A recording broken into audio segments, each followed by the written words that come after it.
തിരുവനന്തപുരത്ത് ഇഡി സംഘത്തിന് നേരെ നടന്ന CPM പ്രവർത്തകരുടെ ആക്രമണത്തിന്റെ പശ്ചാത്തലത്തിൽ കേന്ദ്ര ആഭ്യന്തര മന്ത്രാലയവും എൻഫോഴ്സ്മെന്റ് ഡയറക്ടറേറ്റും നിലപാട് കടുപ്പിച്ചിരിക്കുകയാണ്. ഈ കേസ് ഡൽഹിയിലേക്കാണ് മാറ്റാനായി ആലോചിക്കുന്നത്.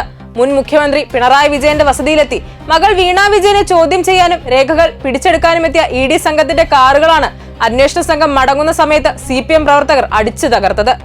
ഇഡി ഉദ്യോഗസ്ഥരടക്കം നിരവധി പേർക്ക് ഈ ആക്രമണത്തിൽ പരിക്കേറ്റിട്ടുമുണ്ട്. ഇവരെ ആശുപത്രിയിൽ പ്രവേശിപ്പിച്ചിരിക്കുകയാണ്. അടിച്ചു തകർക്കപ്പെട്ട വാഹനങ്ങൾ തമ്പാനൂർ പോലീസ് സ്റ്റേഷനിലാണ് നിലവിലുള്ളത്. പരിശോധനയ്ക്കെത്തിയ ഉദ്യോഗസ്ഥർക്കും വാഹനത്തിന് നേരെ നടന്ന ആക്രമണങ്ങൾ ആസൂത്രിതമായിരുന്നുവെന്നാണ് കേന്ദ്ര ഇന്റലിജൻസ് റിപ്പോർട്ട് ചെയ്തിരിക്കുന്നത്. ഇഡി ഉദ്യോഗസ്ഥർക്ക് നേരെ ആക്രമണം നടന്നപ്പോൾ CPM നേതാക്കൾ തടയാൻ ശ്രമിച്ചില്ല എന്നും പോലീസിന്റെ ഭാഗത്തു നിന്ന് ഒരു സംരക്ഷണവും ഇഡി ഉദ്യോഗസ്ഥർക്ക് കിട്ടിയില്ല എന്നുമാണ് IB റിപ്പോർട്ടിൽ ചൂണ്ടിക്കാട്ടിയിരിക്കുന്നത് എന്നാണ് ലഭിക്കുന്ന വിവരം. സംസ്ഥാനത്ത് ഭരണമാറ്റം സംഭവിച്ചെങ്കിലും പിണറായി സർക്കാർ നിയോഗിച്ച ഉദ്യോഗസ്ഥർ തന്നെ ഇപ്പോഴും ക്രമസമാധാന ചുമതലയിൽ തുടരുന്നതാണ് ഇതിന് കാരണമായി കേന്ദ്ര ഏജൻസി വിലയിരുത്തുന്നത്.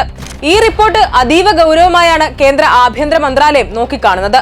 നിഷ്ക്രിയരായ ഉദ്യോഗസ്ഥർക്കെതിരെ കേന്ദ്രം തന്നെ നടപടി ആവശ്യപ്പെടുമെന്നാണ് ലഭിക്കുന്ന വിവരം. കേന്ദ്ര ധനകാര്യമന്ത്രിയും ഇഡി ഉദ്യോഗസ്ഥർക്ക് നേരെ നടന്ന ആക്രമണത്തിന്റെ വിശദാംശം ആവശ്യപ്പെട്ടതായാണ് ദേശീയ മാധ്യമങ്ങളും ഇതിനകം തന്നെ റിപ്പോർട്ട് ചെയ്യുന്നത്. ഈ കേസിന്റെ തുടർ നടപടികൾ ഇനി കേരളത്തിൽ നടക്കുന്നത് ശരിയാവില്ല എന്ന നിലപാടിലാണ് ഇഡി ഡയറക്ടറേറ്റ് ഉറച്ചു നിൽക്കുന്നത്. ഉടൻ തന്നെ ഡൽഹി യൂണിറ്റിലേക്ക് കേസന്വേഷണം മാറ്റുമെന്ന വിവരവും ഇപ്പോൾ പുറത്തു വരുന്നുണ്ട്. അങ്ങനെ സംഭവിച്ചാൽ തുടർ ചോദ്യം ചെയ്യൽ ഉൾപ്പെടെ ഇനി നടക്കുക ഡൽഹി ഇഡി ഓഫീസിൽ വെച്ചായിരിക്കും. കേരളത്തിൽ ഇഡി ഉദ്യോഗസ്ഥർ ആക്രമിക്കപ്പെട്ട സാഹചര്യത്തിൽ കേസ് ഡൽഹിയിലേക്ക് മാറ്റിയാൽ കോടതിയിൽ ചോദ്യം ചെയ്താൽ പോലും അനുകൂല വിധി ഉണ്ടാകാനുള്ള സാധ്യത വിദൂരമാണെന്നാണ് നിയമവിദഗ്ധരും ചൂണ്ടിക്കാണിക്കുന്നത്. ഇഷ്ടികയും കട്ടകളും ഉപയോഗിച്ചെറിഞ്ഞും കൈകൊണ്ട് ഇടിച്ചുമാണ് CPM പ്രവർത്തകർ ഇഡിയുടെ 2 വാഹനങ്ങൾ തകർത്തിരിക്കുന്നത്. ഉദ്യോഗസ്ഥരെ അസഭ്യം പറയുകയും കൂകി വിളിക്കുകയും ചെയ്ത പ്രവർത്തകർ വീടിന്റെ കോമ്പൗണ്ടിലേക്ക് കുപ്പികളും ചെരുപ്പുകളും വലിച്ചെറിയുകയും ചെയ്തു.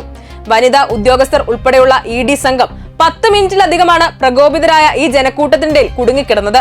പോലീസിന് പ്രവർത്തകരെ നിയന്ത്രിക്കാനോ വാഹനങ്ങൾക്ക് വഴിയൊരുക്കാനോ സാധിച്ചിട്ടില്ല എന്നതും പകൽ പോലെ വ്യക്തമായ കാര്യം തന്നെയാണ്. ഉദ്യോഗസ്ഥർ ആക്രമിക്കപ്പെട്ടതിലും വാഹനങ്ങൾ തകർക്കപ്പെട്ടതിലും ഇഡി തമ്പാനൂർ പോലീസിൽ നൽകിയ പരാതിയിൽ ജാമ്യമില്ലാ വകുപ്പുകൾ പ്രകാരമാണ് പോലീസ് കേസ് രജിസ്റ്റർ ചെയ്തിരിക്കുന്നത്.